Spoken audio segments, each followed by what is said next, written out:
राधा वल्लभ श्री हरिबंश। राधा वल्लभ श्री हरिबंश। ओम श्री परमात्मने नमः। श्री गणेशाय नमः। नारायणं नमस्कृत्यं नरं च नरोत्तमं देवी सरस्वती व्यासं ततो जयमुदीरे। राधा मेरी माती है, पिता मेरे घनश्याम। इन दोनों की चरणों में मेरा कोटि कोटि प्रणाम। ओम श्री परमात्मने नमः। श्री गणेशाय नमः। काम क्रोध लोभ मोह असंतोष निर्दयता असूया अभिमान शोक स्फुरहा ईर्षा और निंदा मनुष्य में रहने वाले ये 12 प्रकार के दोष हैं। इसे हमेशा त्याग देने ही योग्य है। जैसे व्याधा मृगों को मारने का अवसर देखता हुआ उनकी टोह में लगा रहता है, उसी प्रकार इनमें से एक एक दोष मनुष्य का छिद्र देखकर उन पर आक्रमण करता है। अपनी बहुत बड़ाई करने वाले लोलुप अहंकारी निरंतर क्रोधी चंचल और आश्रितों की रक्षा नहीं करने वाले ये 6 प्रकार के मनुष्य पापी है। महान संकट में पड़ने पर भी ये निडर होकर इन पाप कर्मों का आचरण करते हैं। संभोग में ही मन लगाने वाले विस्मता रहने वाले अत्यंत मानी दान देकर पश्चाताप करने वाले अत्यंत कृपण और काम की प्रशंसा करने वाले तथा स्त्रियों के द्वेषी ये 7 और पहले के 6 कुल 13 प्रकार के मनुष्य नृशंस वर्ग क्रूर समुदाय कहे गए हैं। मूर्खों का संग ही मोह जाल की उत्पत्ति का कारण है तथा प्रतिदिन साधु पुरुषों का संग धर्म में प्रवृत्ति कराने वाला है। जिनकी विद्या कुल और कर्म ये तीनों शुद्ध हो उन साधु पुरुषों की सेवा में रहे। उनके साथ का उठना बैठना शास्त्रों के स्वाध्याय से भी श्रेष्ठ है। जैसे फूलों की गंध अपने संपर्क में आने पर वस्त्र जल तिल तेल और भूमि को भी सुवासित कर देती है, उसी प्रकार मनुष्य में संसर्ग जनित गुण आ जाते हैं। इसलिए अच्छे लोगों का ही संग करनी चाहिए और सत्संग हमेशा जब भी फुर्सत मिले तो आधा घंटा 1 घंटा अवश्य सुननी चाहिए। जिस प्रकार जल से अग्नि को शांत किया जाता है उसी प्रकार ज्ञान के द्वारा मानसिक संताप को शांत करना चाहिए। जब मानसिक संताप शांत होता है तब शारीरिक ताप भी शांत हो जाता है। तृष्णा जो है सबसे बड़ा पाप विष्टा है, वह सदा उद्वेग में डालने वाली मानी गई है। उसके द्वारा अधिकतर अधर्म में ही प्रवृत्ति होती है।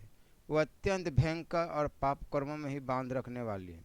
खोटी बुद्धि वाले मनुष्य के लिए जिसका परित्याग अत्यंत कठिन है, जो मनुष्य शरीर के बूढ़े होने पर भी स्वयं बूढ़ी नहीं होती अपितु नित्य तरुणी ही बनी रहती है, जो मानव के लिए एक प्रांतककारी रोग के सदृश है। ऐसी तृष्णा को जो त्याग देता है उसी को सुख मिलता है। जैसे लकड़ी अपने ही भीतर से प्रकट हुई आग के द्वारा जलकर नष्ट हो जाती है, उसी प्रकार जिसका मन बस में नहीं हुआ वह पुरुष अपने साथ ही पैदा हुई लोभ वृत्ति तृष्णा से नाश को प्राप्त होता है। इसलिए तृष्णा का कहीं अंत नहीं है और संतोष ही परम सुख है। अतः विद्वान पुरुष इस संसार में संतोष को ही सबसे श्रेष्ठ मानते हैं। 1 रुपये ईमानदारी का मेहनत का कमाई हुई है उसमें बहुत ताकत होती है, किंतु 10 रुपये बेईमानी गद्दारी छिनताई तो पाप में ही गिनती है। इसलिए पाप से हमेशा बचना चाहिए। जो धर्म के लिए धन पाना चाहता है उस पुरुष के लिए धन की ओर से निरीह हो जाना ही उत्तम है, क्योंकि कीचड़ को लगाकर धोने की अपेक्षा उसका स्पर्श ही न करना मनुष्य के लिए श्रेष्ठकर है।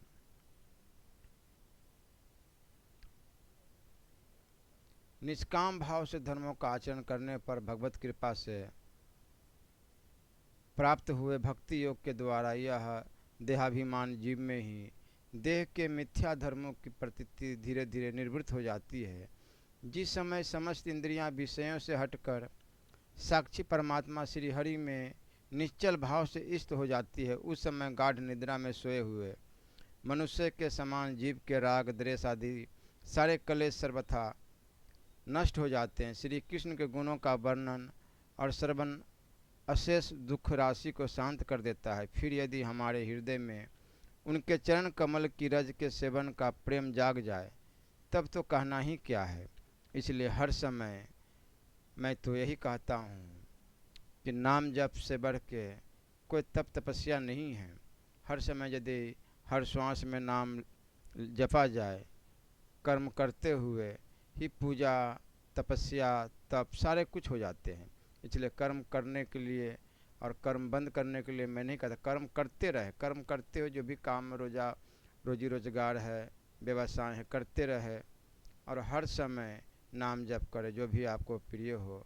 राधा राधा राधा राधा राधा, कृष्ण राधे श्याम, श्री राम, शिव शिव, जो भी आपको प्रिय हो एक नाम पकड़ के हर समय नाम जप करने चाहिए। इसी से हमारा कल्याण होगा। दूसरा कोई साधन मेरे समझ में तो नहीं है। इसलिए जिसने हरि का नाम ये दो अक्षरों का एक बार भी उच्चारण कर लिया, उसने मानो मोक्ष धाम तक पहुंचने का मानो कमर कस ली है। इसलिए हर समय हरि शरणम करते रहना चाहिए, जपते रहना चाहिए। हर स्थिति में जहाँ भी हो नाम जपने के लिए कोई पवित्र ना पवित्र ये सब नहीं देखा जाता। मंत्र के लिए मना ही है कि हर जगह नहीं जप सकते, किंतु नाम जप के लिए हर जगह छूट है, हर जगह आप नाम जप सकते हैं। राधा राधा राधा राधा, इसलिए नाम का प्रभाव बहुत विशेष बताया गया है। नाम से ही सारे कुछ हो जाते हैं। अब आगे चलते हैं। श्रीमद् भागवत महापुराण। उद्धव जी से विदा होकर विदुर जी का मैत्रेय ऋषि के पास जाना। उद्धव जी ने कहा, फिर ब्राह्मणों की आज्ञा पाकर यादवों ने भोजन किया और बारूनी मदिरा पी। उससे उनका ज्ञान नष्ट हो गया और वे दुर्वचनों से एक दूसरे के हृदय को चोट पहुंचाने लगे। मदिरा को इसलिए महापाप बताया गया है क्योंकि मदिरा में मदहोश होने के बाद उसकी बुद्धि बिगड़ जाती है और जैसे आपस की बांस की रगड़ में आग लग जाती है, उसी प्रकार वो देखता ही नहीं कि मैं क्या बोलने जा रहा हूँ, क्या कहने जा रहा हूँ, क्या करूँगा क्या नहीं। बुद्धि पर पर्दा लग जाता और विवेक शून्य हो जाता। इसलिए मदिरा को महापाप बताया गया है। तो मदिरा के नशे से उनकी बुद्धि बिगड़ गई और वो जैसे आपस की रगड़ से बांसों में आग लग जाती है, उसी प्रकार सूर्यास्त होते होते उनमें मार काट होने लगी। भगवान अपनी माया की उस विचित्र गति को देखकर सरस्वती के जल से आचमन करके एक वृक्ष के नीचे बैठ गए। इससे पहले ही शरणागतों का दुख दूर करने वाले भगवान श्री कृष्ण ने अपने कुल का संहार करने की इच्छा होने पर मुझसे कहा। उद्धव जी बता रहे हैं,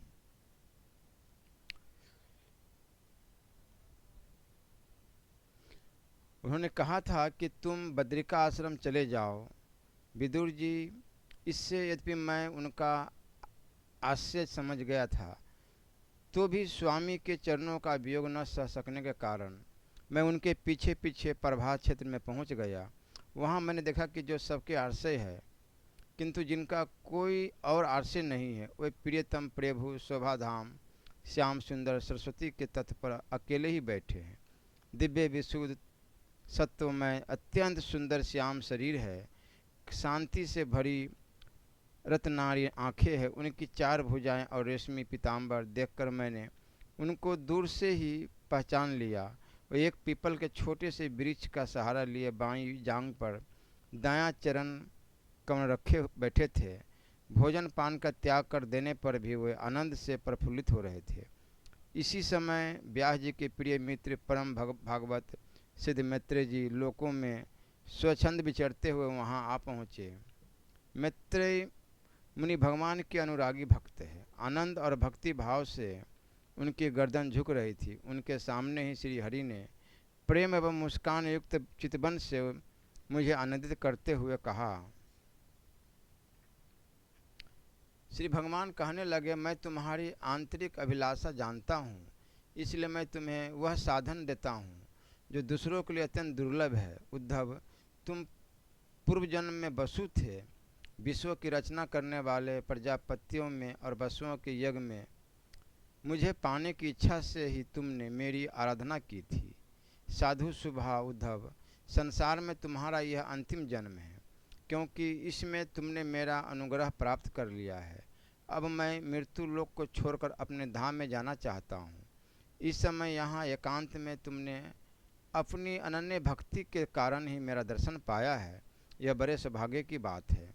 पूर्व काल पादकल्प के आरंभ में मैंने अपने नाभि कमल पर बैठे हुए ब्रह्मा को अपनी महिमा के प्रकट करने वाले जिस श्रेष्ठ ज्ञान का उपदेश किया था और जिससे विवेकी लोग भागवत कहते हैं, वही मैं तुम्हें देता हूँ। विदुर जी को सुना रहे हैं कौन? उद्धव जी। मुझ पर तो प्रतिक्षण उन परम पुरुष की कृपा वर्षा करती थी। इस समय उनके इस प्रकार आदरपूर्वक कहने से स्नेहवश मुझे रोमांच हो आया। मेरी वाणी गदगद हो गई और नेत्रों से आंसुओं की धारा बहने लगी। उस समय मैंने हाथ जोड़कर उनसे कहा, स्वामीन, आपके चरण कमलों की सेवा करने वाले पुरुषों को इस संसार में अर्थ, धर्म, काम, मोक्ष इन चारों में से कोई भी पदार्थ दुर्लभ नहीं है। तथापि मुझे उनमें से किसी की इच्छा भी नहीं है। मैं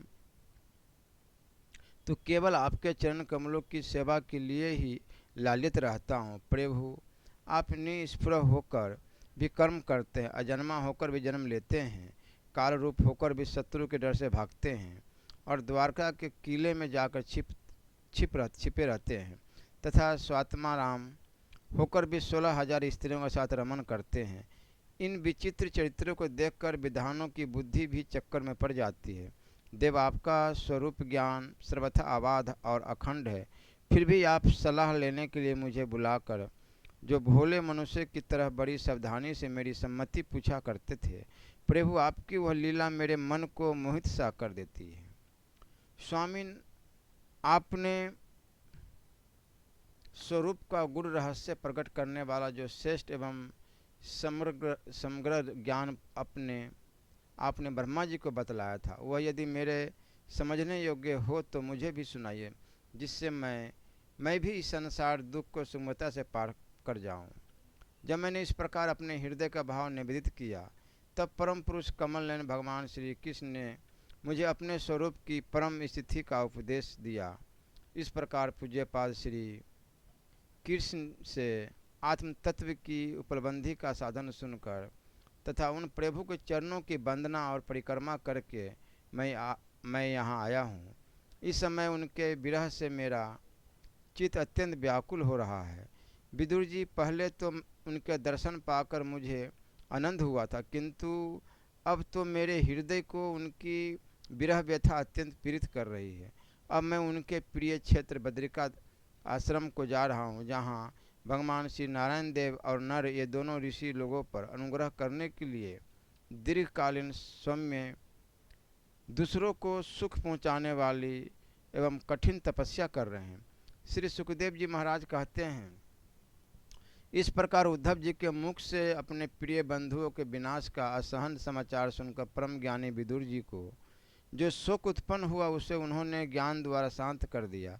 जब भगवान श्री कृष्ण के परिकरों में प्रधान महाभागवत उद्धव जी बद्रिकाश्रम की ओर जाने लगे, तब कुरुश्रेष्ठ विदुर जी श्रद्धापूर्वक उनसे पूछा। विदुर जी ने कहा, उद्धव जी, योगेश्वर भगवान श्री कृष्ण ने अपने स्वरूप के गुरु रहस्य को प्रकट करने वाला जो परम ज्ञान आपसे कहा था, वह आप हमें भी सुनाइए, क्योंकि भगवान के सेवक तो अपने सेवकों का कार्य सिद्ध करने के लिए ही विचरा करते हैं। उद्धव जी ने कहा, उस तत्व ज्ञान के लिए आपको मुनिवर मैत्रेय जी की सेवा करनी चाहिए। इस मृत्यु लोक को छोड़ते समय मेरे सामने स्वयं भगवान ने ही आपको उपदेश करने के लिए उन्हें आज्ञा दी थी। श्री सुखदेव जी इस कहते हैं, इस प्रकार विदुर जी के साथ विश्वमूर्ति भगवान श्री कृष्ण के गुणों की चर्चा होने से उस कथामृत के द्वारा उद्धव जी का वियोग जनित महान ताप शांत हो गया। यमुना जी के तीर पर उनकी वह रात्रि एक क्षण के समान बीत गई। फिर प्राप्त काल होते ही वे वहाँ से चल दिए। राजा परीक्षित ने पूछा, भगवान, विष्णुकुल और भोजवंश के सभी रथी और युद्धपतियों के भी युद्धपति नष्ट हो गए थे। यहाँ तक कि त्रिलोकीनाथ श्री हरि को भी अपना वह रूप छोड़ना पड़ा था। फिर उन सबके मुखिया उद्धव जी ही कैसे बचे रहे? उद्धव जी ने श्री सुखदेव जी ने कहा, जिनकी इच्छा कभी व्यर्थ नहीं होती, उन श्री हरि ने ब्राह्मणों के शाप रूप काल के बहाने अपने कुल का संहार कर अपने श्री विग्रह को त्यागते समय विचार किया।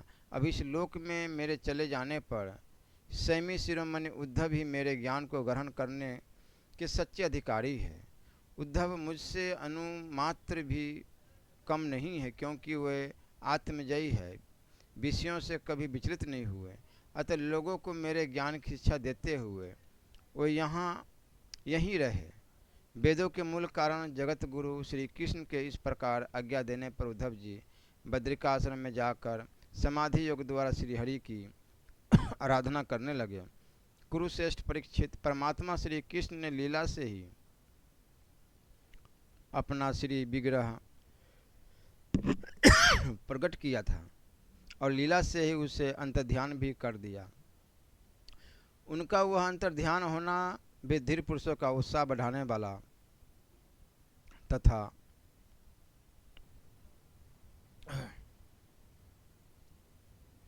वेदों के मूल कारण श्री जगत गुरु कृष्ण के इस प्रकार आज्ञा देने पर उद्धव जी बद्रिकाश्रम में समाधि योग द्वारा श्रीहरि की आराधना करने लगे। कुरुश्रेष्ठ परीक्षित, परमात्मा श्री कृष्ण ने लीला से ही अपना श्री विग्रह प्रकट किया था और लीला से ही उसे अंतर्ध्यान भी कर लिया। उनका वह अंतर्ध्यान होना भी धीर पुरुषों का उत्साह बढ़ाने वाला तथा दूसरे पशु तुल्य अधीर पुरुषों के लिए अत्यंत दुष्कर था। परम भागवत उद्धव जी के मुख से उनके प्रशंसनीय कर्म और इस प्रकार अंतर्ध्यान होने का समाचार पाकर तथा यह जानकर कि भगवान ने परम धाम जाते समय मुझे भी स्मरण किया था, विदुर जी उद्धव जी के चले जाने पर प्रेम से विरल होकर रोने लगे। इसके पश्चात सिद्ध शिरोमणि विदुर जी यमुना तट से चलकर कुछ दिनों में गंगा जी के किनारे जा पहुँचे, जहाँ श्री मैत्रेय जी रहते थे।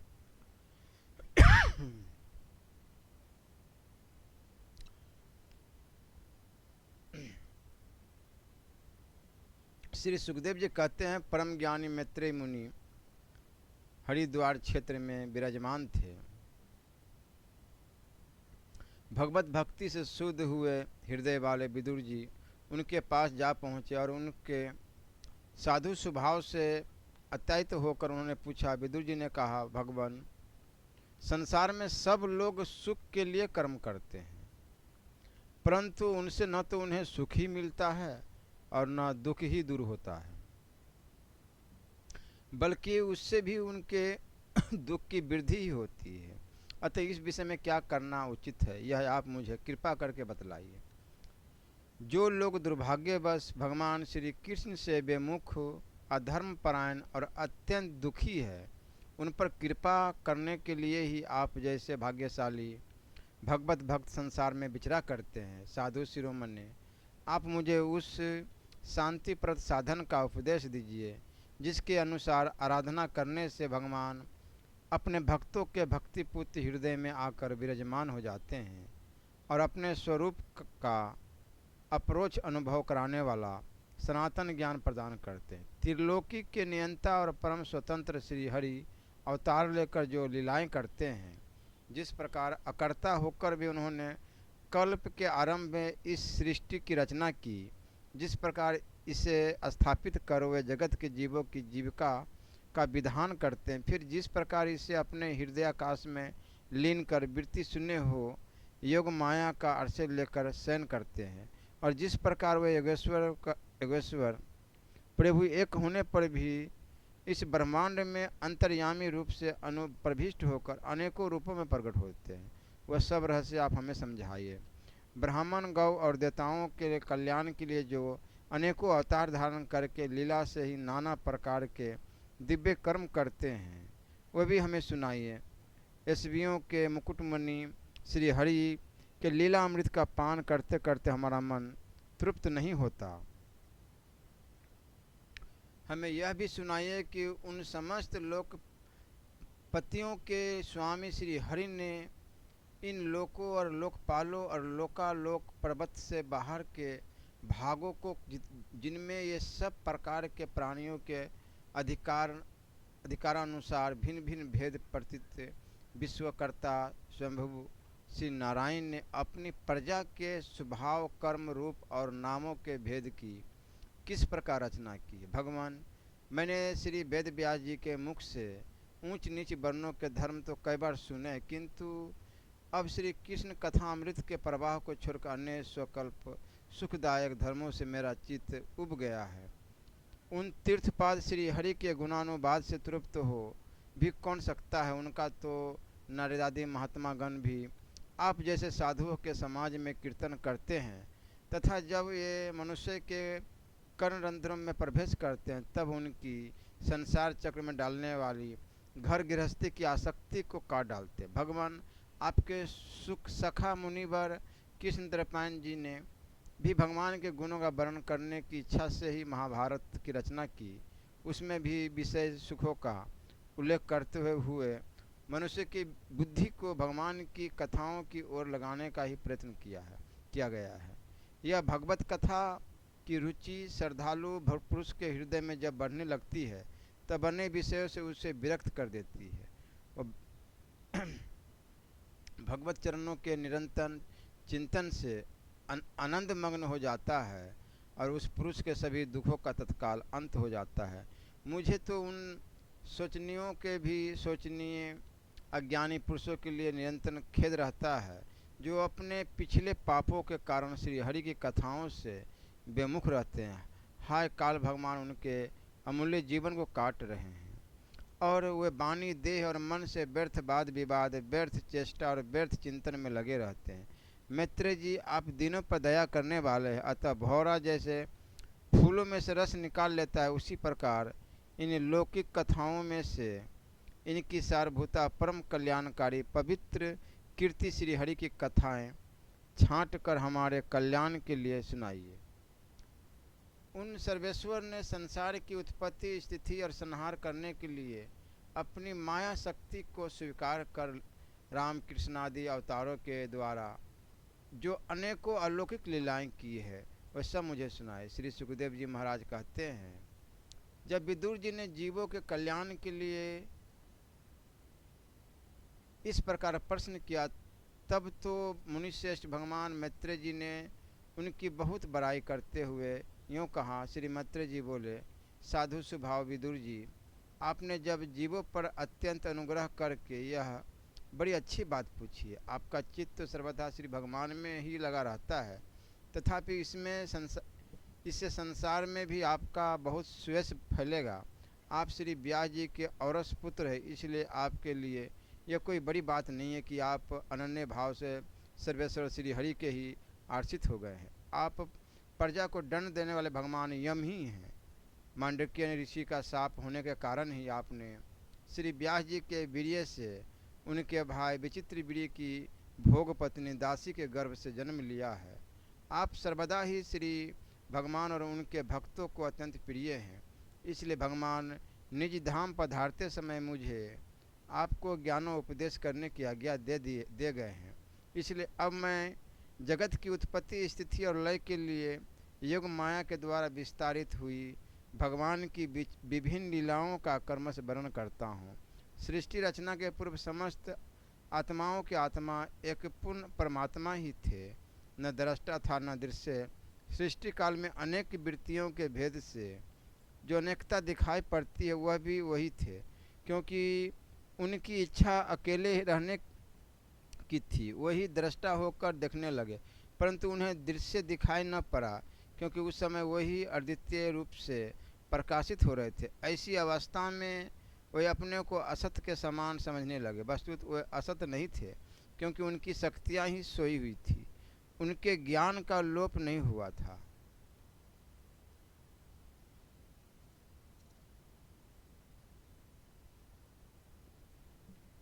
यह दृष्टा और दृश्य का अनुसंधान करने वाली शक्ति ही कार्य कारण रूपा माया है। महाभाग विदुर जी इस भावा भाव रूप अनिवर्चनीय माया के द्वारा ही भगवान ने इस विश्व का निर्माण किया है। काल शक्ति से जब यह त्रिगुणामयी माया क्षोभ को प्राप्त हुई, तब उन इंद्रियातीत चिन्मय परमात्मा ने अपने अंश पुरुष रूप से उसमें चिदाभास रूप बीज स्थापित किया। तब काल की प्रेरणा से उस अव्यक्त माया से महत तत्व प्रकट हुआ। वह मिथ्या अज्ञान का नाशक होने के कारण विज्ञान स्वरूप और अपने में सूक्ष्म रूप से इस प्रपंच की अभिव्यक्ति करने वाला था। फिर सदाभास चिदाभास गुण और काल के अधीन उस महत तत्व ने भगवान की दृष्टि पड़ने पर इस विश्व की रचना के लिए अपना रूपांतर किया। महत्व तत्व के विकृत होने पर अहंकार की उत्पत्ति हुई, जो कार्य अधिभूत कारण अध्यात्म और कर्ता अधिदेव रूप होने के कारण भूत इंद्रिय और मन का कारण है। वह अहंकार वैकारिक सात्विक तेजस राजस और तामस भेद 3 प्रकार का है। अतः अहं तत्व में विकार होने पर वैकारिक अहंकार से मन, और जिनसे विषयों का ज्ञान होता है वे इंद्रियों के अधिष्ठाता देवता हुए। तेजस अहंकार से ज्ञान इंद्रियां और कर्मेंद्रियां हुई, तथा तामस अहंकार से सूक्ष्म भूतों का कारण शब्द तन्मात्रा हुआ, और उससे दृष्टांत रूप से आत्मा का बोध कराने वाला आकाश उत्पन्न हुआ। भगवान की दृष्टि जब आकाश पर पड़ी, तब उससे फिर काल माया और चिदाभास के योग से स्पर्श तन मात्र हुआ, और उसके विकृत होने पर उससे वायु की उत्पत्ति हुई। अत्यंत बलवान वायु ने आकाश के सहित विकृत होकर रूप तन मात्र की रचना की, और उससे संसार का प्रकाशक तेज उत्पन्न हुआ। फिर परमात्मा की दृष्टि पड़ने पर वायु युक्त तेज ने काल माया और चिदंश के योग से विकृत होकर रस तन मात्र के कार्य जल को उत्पन्न किया। तदनंतर तेज से युक्त जल ने ब्रह्म का दृष्टिपात होने पर काल माया और चिदंश के योग से गंध यून माया पृथ्वी को उत्पन्न किया। विदुर जी, इन आकाश आदि भूतों में से जो भूत पीछे पीछे उत्पन्न हुए हैं, उनमें कर्मश अपने पूर्व भूतों के गुण भी अनुगत समझने चाहिए। ये महत्व तत्ववादी के अभिमानी विकार विपेच और चेतनांश विशिष्ट देवगण श्री भगवान की ही अंश है, किंतु पृथक पृथक रहने के कारण जब ये विश्व रचना रूप अपने कार्य में सफल नहीं हुए, तब हाथ जोड़कर भगवान से कहने लगे। देवताओं ने कहा, देव, हम आपके चरण कमलों की वंदना करते हैं। ये अपनी शरण में आए हुए जीवों को ताप दूर करने के लिए छत्र के समान है, तथा इनका आश्रय लेने से यति जन अत्यंत संसार दुख को सुगमता से ही दूर फेंक देते हैं। जगत कर्ता जगदीश्वर इस संसार में ताप तरह से व्याकुल रहने के कारण जीवों को जरा भी शांति नहीं मिलती। इसलिए भगवान, हम आपके चरणों के ज्ञान में छाया का आश्रय लेते हैं। मुनिजन एकांत स्थान में रहकर आपके मुख कमल का आश्रय लेने वाले वेद मंत्र रूप पक्षियों के द्वारा जिनका अनुसंधान करते रहते हैं, तथा जो संपूर्ण पाप नाशनी नदियों में श्रेष्ठ श्री गंगा जी के उद्गम स्थान हैं, आपके उन परम पावन पाद पदों का हम आश्रय लेते हैं। हम आपके चरण कमलों की उस चौकी का आश्रय ग्रहण करते हैं जिसे भक्तजन श्रद्धा और श्रवण कीर्तन आदि रूप भक्ति से परिमार्जित अंतकरण में धारण करके वैराग्य पुष्ट ज्ञान के द्वारा परम धीर हो जाते हैं। इस आप इंसार संसार की उत्पत्ति स्थिति और संहार के लिए ही अवतार लेते हैं। अतः हम सब आपके उन चरण कमलों की शरण लेते हैं जो अपना स्मरण करने वाले भक्तजनों को अभय कर देते हैं। जिन पुरुषों का देह गेह तथा उनसे संबंध रखने वाले अन्य तुच्छ पदार्थों में अहंता ममता का ढूंढ दुराग्रह है, उनके शरीर में आपके अंतर्यामी रूप से रहने पर भी जो अत्यंत दूर है, उन्हीं आपके चरणार बिंदों को हम भजते हैं। परम यशस्वी परमेश्वर इंद्रियों के विषयाभिमुख रहने के कारण जिनका मन सर्वदा बाहर ही भटकता है, भटका करता है, पामर लोग आपके विलासपूर्ण पाद विन्यास की शोभा के विशेषज्ञ भक्तजनों का दर्शन नहीं कर पाते। इसी से वे आपके चरणों से दूर रहते हैं। देव आपके कथामृत का पान करने से उमड़ी हुई भक्ति के कारण जिनका अंत का निर्मल हो गया है, वे लोग वैराग्य ही जिसका सार है, ऐसा आत्मज्ञान प्राप्त करके अनायास ही आपके वैकुंठ धाम को चले जाते हैं। दूसरे धीर पुरुष चित्त निरोध रूप समाधि के बल से आपकी बलवत्ती माया को जीतकर आप में ही लीन हो जाते हैं, पर उन्हें शर्म बहुत होता है, किंतु आपकी सेवा के मार्ग में कुछ भी कष्ट नहीं है। आदिदेव, आपने सृष्टि रचना की इच्छा से हमें त्रिगुणमय रचा है, इसलिए विभिन्न स्वभाव वाले होने के कारण हम आपस में मिल नहीं पाते और इसी से आपकी कीड़ा के साधन रूप ब्रह्मांड की रचना करके उसे आपको समर्पण करने में असमर्थ हो रहे हैं।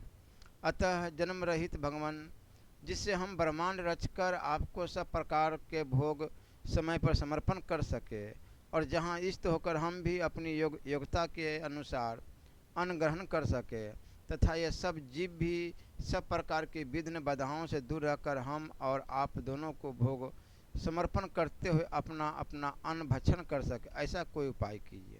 आप निर्विकार पुराण पुरुष से अन्य कार्य वर्ग के सहित हम देवताओं के आदि कारण हैं। देव, पहले आप अनजन्मा ही ने सत्वादि गुण और जन्मादि कर्मों को कारण रूपा माया शक्ति में चिदाभास रूप वीर्य स्थापित किया था। परमात्मा देव, महत्वादी रूप हम देवगण जिस कार्य के लिए उत्पन्न हुए हैं, उसके संबंध में हम क्या करें। देव, हम पर आप ही अनुग्रह करने वाले हैं, इसलिए ब्रह्मांड रचना के लिए आप हमें क्रिया शक्ति के सहित अपनी ज्ञान शक्ति भी प्रदान कीजिए। श्री राधा वल्लभ लाल की